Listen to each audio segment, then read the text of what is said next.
I want to tell you something I have never said out loud before. Not to anyone, not in the way I am about to say it now. There was a night, not so long ago, when I couldn't sleep again. 3 in the morning, the kind of silence that feels too loud, the kind of dark that feels like it's watching you back. And I was lying there, doing the thing I always did. Running the numbers, calculating all the ways something could go wrong, all the futures where things didn't work out, all the quiet catastro- catastrophes that lived somewhere between midnight and morning. And I thought, does anyone else feel like this? Not just scared, not just anxious, but exhausted by their own mind, like your brain is a room you can't leave, and someone keeps turning off the lights. If that sounds familiar, if you have ever had a 3 in the morning thought that it felt bigger than the night itself, this channel is for you. My name is Sen, and this is the story of why I made existential nights. It didn't start dramatically, that's the thing nobody tells you about anxiety. It doesn't announce itself, it doesn't arrive one day and say, "Hello, I will now make your life difficult." It just settles in like a guest who never quite leaves. Like background noise you stop noticing until one day you can't hear anything else. For me, it started with small things, checking the door twice, then a third time, then wondering if I would actually check it or just thought about checking it. Replaying conversation I had had days ago, looking for what I had said wrong. Walking up with a heaviness I couldn't name. Not quite sadness, not quite dread, just this persistent sense that something somewhere was about to go badly. I thought this was normal. I think most people who have had anxiety for a long time think it's normal because it's all you have ever known. It's the water you swim in. You don't notice the water. And then one day, and I remember this day clearly, I was sitting in a completely ordinary place doing a completely ordinary thing, and for no reason I could explain, my chest tightened. My hands weren't cold. My heart found its way into my tears. I was having a panic attack in the middle of an ordinary Tuesday, and for the first time I thought, this is not normal. Something is wrong. Something has been wrong for a long, very long time. Here is what I did with that thought. I buried it because that's what you do, right? You don't talk about it. You don't give it space or air or language because the moment you name a thing, it becomes real. And if it becomes real, you have to deal with it. So I got better at pretending. I got better at being fine. A performing calm in performing calm in rooms full of people while something in my chest quietly burned. At laughing at the right moments and saying the right things and going home alone to a mind that never ever stopped. I became very good at carrying something very heavy without ever letting it show. And I thought that was strength. It wasn't, it was exhaustion, dressed up as control. That's a particular loneliness to anxiety that I think is the cruelest feature. Not the racing heart or the catastrophic thoughts or the sleepless nights, though those are real enough, but the feeling that you are somehow uniquely broken, that other people walk through the world without this noise inside them, that everyone else got instructions you didn't, that you are the only one lying awake at 3 in the morning calculating. I spent years thinking that I was wrong. The turning point didn't come from a therapist or a book or a revelation. It came from a stranger on the internet.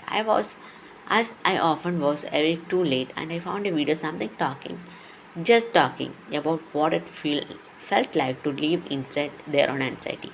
No professional framing, no clinical detachment, no, just one person describing something I had ever heard before, described before. The specific weight of it, the specific texture, the way it lived in your body before it lived in your thoughts, the way it changed the shape of ordinary things. And I felt something that I had not felt in a very long time. I felt recognized, not understood, recognized. There is a difference. Understanding is intellectual. Recognition is something deeper. That's when someone names the exact shape of your experience and something inside you exhales for the first time in years. I watched that video 3 times, then I looked for more. and found almost none. Not with that tone, not with that honesty, not for the kind of person I was. Someone who didn't want to be fixed or coached or given 5 steps. Someone who just wanted to sit with it, to understand it, to make some kind of meaning from it. That gap is why this channel exists.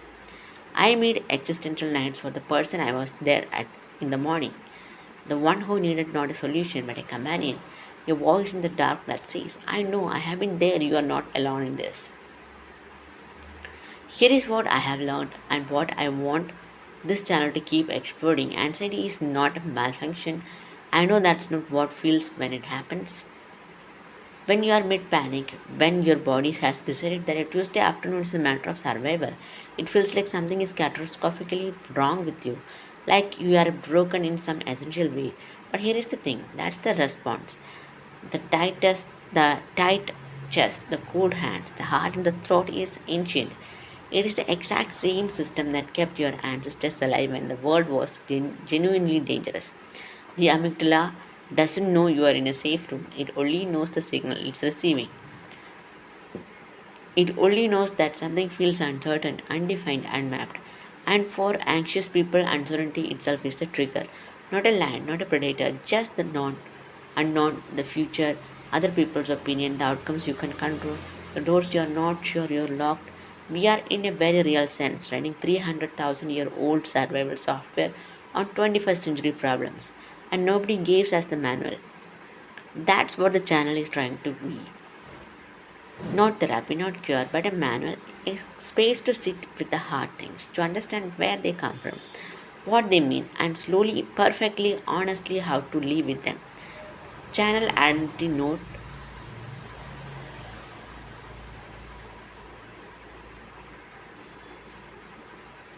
I should explain the name, existential nights, because that's where all happens, isn't it?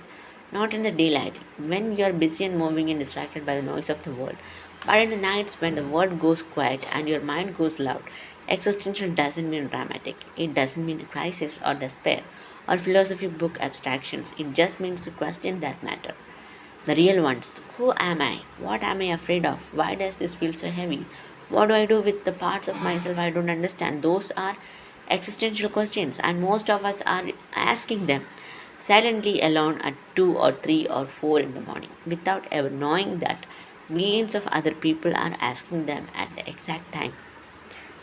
And sin, not zen, not calm, not achieved peace, not arrived at anywhere. Send with two ends because I'm still figuring it out. Because this isn't a channel from someone who's sold anxiety, it's from someone who's still in it, who's learning to sit with the dark instead of fighting it, who believes that understanding something, even when you can't fix it, changes the weight of it. That's who this channel is. That's who I am.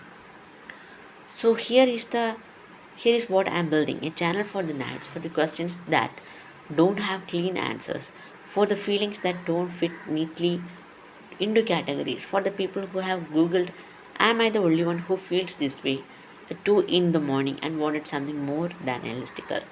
We're going to talk about anxiety, the neuroscience of it, the history of it, the lived experience of it, not clinically, not from a distance, but up close in the dark. With honesty, we are going to explore the things that make humans afraid darkness. Uncertainty, morality, the future, other people, ourselves, not to overcome them, but to understand them. Because understanding, I have found, is its own way of relief. We are going to sit with the hard questions, the existential ones. Why do I feel this way? Where do this come from? What does this mean? What do I do with mind that don't won't be quiet? And we are going to do it together.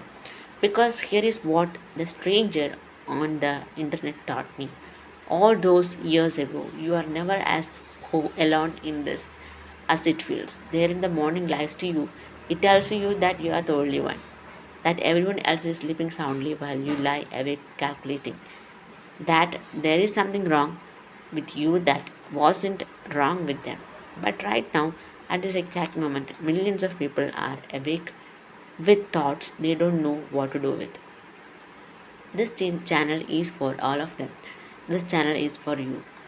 I've been thinking about that to say here, the ending, the part where things resolved. And I think The most honest I can tell you is this: they don't. Not completely. I still have nights. I still have the 3 in the morning arithmetic, just the tyrants without reason, the mind that won't accept the instruction to be still. I still carry the things I have always carried, but it weighs differently now because I understand it better, because I have stopped threatening it like an enemy and started treating it like the information. Because I have found in other people's honesty in research, in late night conversation, in the simple act of saying things out loud, that naming a thing really does change the weight of it. Not instantly, not completely, not enough. But that's what I'm hoping to give you here. Not a cure, not 5 steps, not a transformation, just enough understanding to feel slightly less alone, enough language to name what you are carrying, enough companionship to make the dark feel a little less absolute. Because the dark, I have come to believe, is not something to escape, it's something to sit with, to know, to find slowly that you can breathe inside it. You have made it through very every essential existential night so far. Every single one. That's not nothing. That's everything. Welcome to Existential Nights. I'm glad you are here.